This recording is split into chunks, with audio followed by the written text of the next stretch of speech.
Ассалому алейкум дӯстон, хуш омадед ба шабакаи мо. Инак дӯстон, чанд дақиқа пеш дар турнири PFL муҳориба байни Сарвар Ҳомидов ва Магомед Магомедов баргузор гардид ва дар ин навор мо обзори ин муҳорибаро пешкаши шумо мекунем. Ана дар охири навор бошад мегӯем ки дар куҷо муҳорибаи пурраи онҳоро тамошо карда метавонед. Барои ҳамин наворро то охир тамошо кунед. Мо бошем оғоз мекунем. Шахсоне ки аз Москва ва Московский област хоҳиши гузаштани граница дошта бошед, пас мо ба шумо дӯстони худ Акай Умед ва Акай Ғуломро тавсия медиҳем ки тӯли чанд сол мешавад ки онҳо дар ин соҳа кору фаъолият мекунанд. Номерора канали Паҳлавон куҷо гирифтем, Акай Ғулом, Акай Умеда. Хай беҳтарин даъмати калон ки рафтем 100% граница гузаштем. худи ҳозир ба номерҳои дар рӯи экран буда ё ин ки ба WhatsApp-и номерҳои дар рӯи экран буда занг занед ва бо ин дӯстони мо граница гузашта ҳуҷҷатҳои худро хуб кунед. хотиррасон мекунем ки муҳориба дар вазни 61 килограмм гузашт ва аз 3 раунд иборат буд. Якум раунд оғоз шуд ва дар оғози муҳориба Сарвар ба рақиб текдаун гузаронидан хост, лекин Магомед худро ҳимоя мекард. Ҳамин гуна Сарвар дар назди сетка дар клинч Магомедро идора карда зарбазанӣ мекард. Дар мобайни раунд Магомед каме худро озод карда ба Сарвар бо кунҷи даст зарбаи сахт зад ки қоши ӯро чок кард, лекин ба ин нигоҳ нокарда Сарвар фишор ва идора кардани рақибро идома медод. Дар охири раунд Магомед худро озод кард ва боқимондаи раунд дар стойка гузашт. Дар стойка Магомед каме фаъолтар буд, лекин аз ҳисоби идора ва фишор якум раундро бо каме бартарӣ Сарвар Ҳомидов гирифт.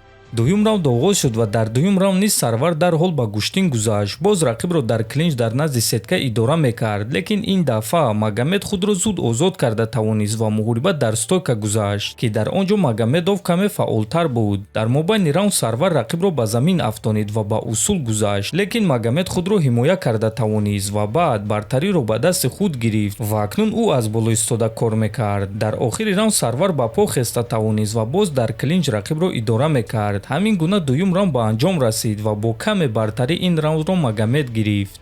сеюм ва охирон раунд. сеюм раунд дар стойка оғоз шуд ва каме дар стойка кор карда Сарвар боз рақибро дар назди сетка бурда идора мекард ва бояд гуфт ки Сарвар ин дафъа безарба рақибро идора мекард. Магомед бошад аз ин чиз розӣ набуд ва ишора мекард ки ӯ фаъол нест. ҳамин гуна дар мобайни раунд аз сабаби фаъол набудани муҳориба доваро онҳоро ҷудо кард ва фармоиш дод ки муҳорибаро дар стойка идома диҳанд. ҳамин гуна муҳориба дар стойка оғоз шуд ва Магомед аз ин чиз истифода бурда фаъолтар кор мекард ва баъд Сарвар боз ӯро ба назди сетка бурда дар он ҷо то охири раунд идора кард. ҳамин гуна сеюм раунд ба анҷом расид ва раунди хеле наздик буд. маълум набуд ки раундро кӣ гирифт. дар натиҷа Магомед Магомедов бо қарори ҳамаи доваро ғалаба ба даст овард ва рекорди бебохти Сарвар Ҳомидовро тағйир дод. пеш аз ин муҳориба рекорди Сарвар 16-0 буд, акнун рекорди ӯ 16-1 шуд. дӯстон, муҳорибаи наздик буд ва ман ҳайронам ки чӣ гуна доваро бо як овоз ғалабаро ба Магомед доданд. ҳадdiақал бояд ки ничия медоданд, лекин ба фикри шахсии ман рекорди бебохти Сарварро ба назар гирифтан, текдаунҳои гузаронида ва идораи ӯро ба назар гирифта бояд ки ғалабаро ба Сарвар медоданд, лекин мутаассифона онҳо ин корро накарданд. мо ба Сарвар гуфтанем ки рӯафтода нашав бародар, ин аниқ мағлубият нест. ҳатто Муин Ғафуров аз ин қарори доваро дар ҳайрат монд ва навишт ки додарҷон, ту барои мо ҳоло ҳам чемпионӣ, доваро мурғ баромаданд, навиштааст Ғафуров. муҳорибаи пурраи онҳоро дар телеграм-канали мо Паҳлавон TG тамошо карда метавонед. ссилкаи телеграм дар описания ва дар якум комментария закрепид шуда. то наворҳои баъдӣ хонободу сарбаланд бошед.